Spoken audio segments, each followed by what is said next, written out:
moving from left to right and fairly briskly today, about 15 miles an hour. It looks like it might help a ball hit to right or right center as Kessler stands in there now with 3 long balls on the season to start the 4th inning for the Suns, up 2-1. The pitch is inside, and it's 1-0.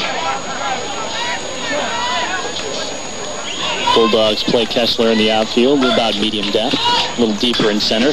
This is smacked to short. Picked by Vandenberg. The throw draws Krieger off the bag as he makes the catch, but he was off the bag, so Kessler is aboard. DH is allowed when Mike Miller is pitching, but Adam in right, Matt in left. A runner aboard as he looks at a strike.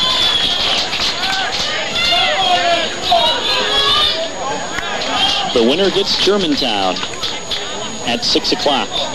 The loser is obviously finished with their season. The pitch from Burchill. Swung on, grounded to the third baseman. The throw to first is in time, and there's one away as Kessler moves on to second base. Hilkert to Krieger for that out. And at second, that's Kessler with one out for DH Nick Koenigs. Grounded out to second in the second inning. The stretch, the pitch, curveball over for a strike. Here's Nick's first opportunity of the day to knock in a run. Veteran scoring position is Randy Kessler on second base. And the pitch, swung on, right through the box into center field for a base hit. Kessler around third, and he is...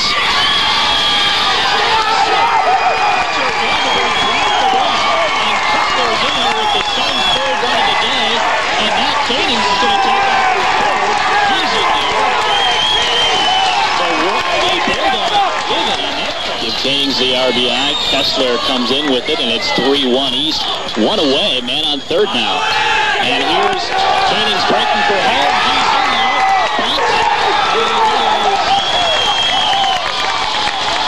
Safe at first, and the Suns score another one.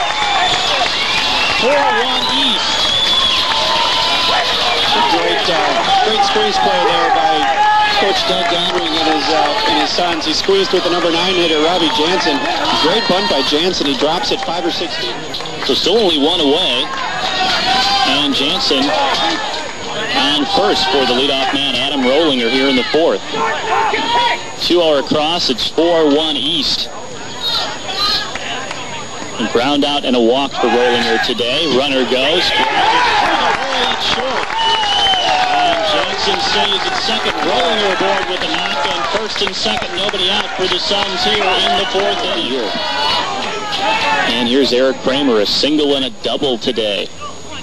The pitch catches the outside corner, 0-1. You want to make sure you keep Kramer and then Miller, who follows him on deck. You want to make sure you keep them in the park, because if they hit one out, you've got a 3-run home run. You've got a big, big, big deficit. The stretch, the 0-1. Stays outside, even at a ball and a strike. As the bottom of the order for the Suns that opened up this inning. 6, 7, 8 with the single, and the 6, 8, and 9 with the 3 singles. 1-1 on Kramer. 2 for 2 today. The pitch. Curveball. Strike. It's 1-2. Kramer didn't like it. Thought it was outside. Good pitch by Burchill. You've got to keep the ball on the corners against this guy. You can't afford to just throw one right down the middle. He'll hit it hard somewhere. The pitch. Outside. 2-2. Jansen at second. Rollinger. Adam Rollinger at first. Eric Kramer facing a 2-2 count from Burchill.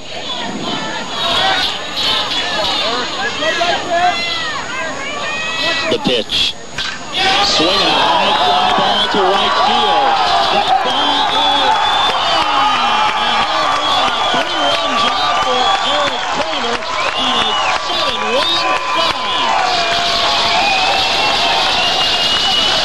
A double, a single, and a round tripper. Kramer a triple away from the cycle, and the Suns are up by 6.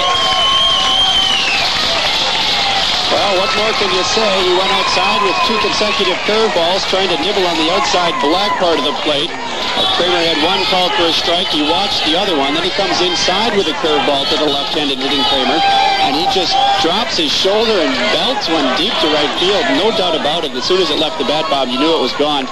That's exactly what I talked about, having to get the bottom of the order out, because the top of the order for the Suns will absolutely kill you with their power.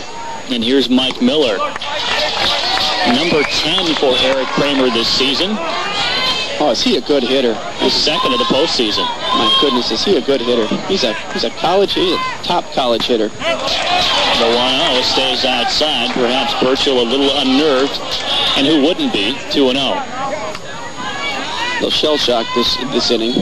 Can hardly blame him. The pitch. Swing and a pop-up.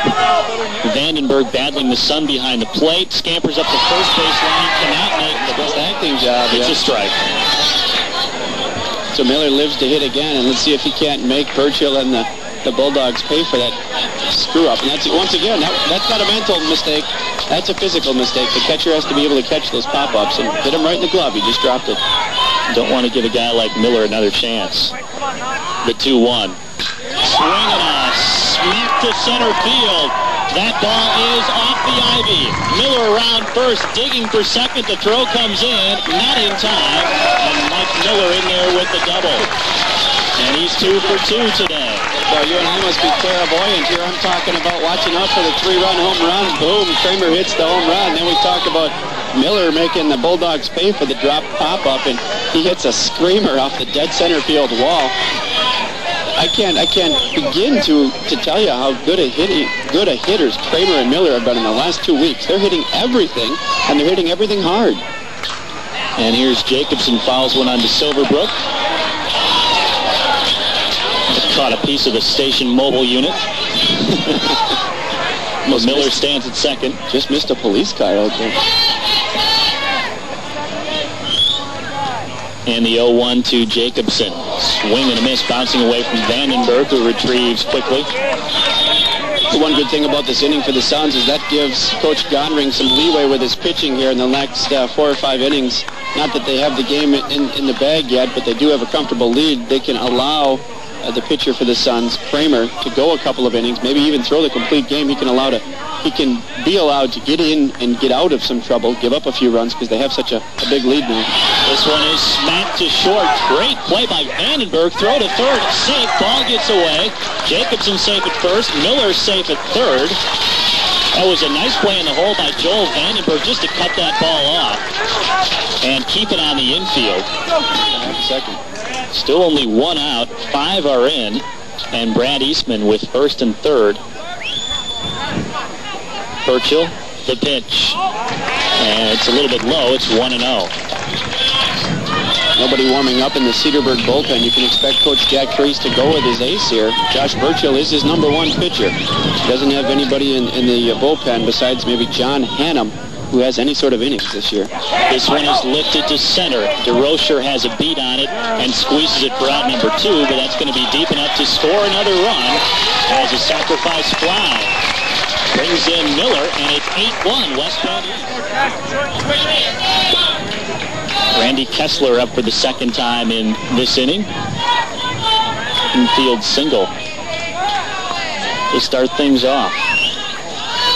2 away, runner at first. Pitch from Burchill stays outside.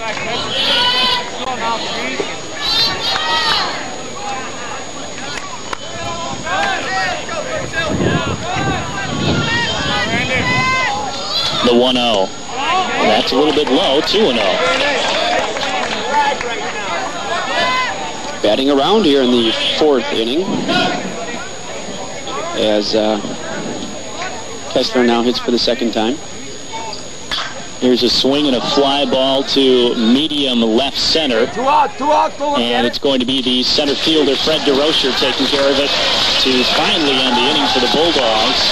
But the Suns score 6, and they're out in front by 7.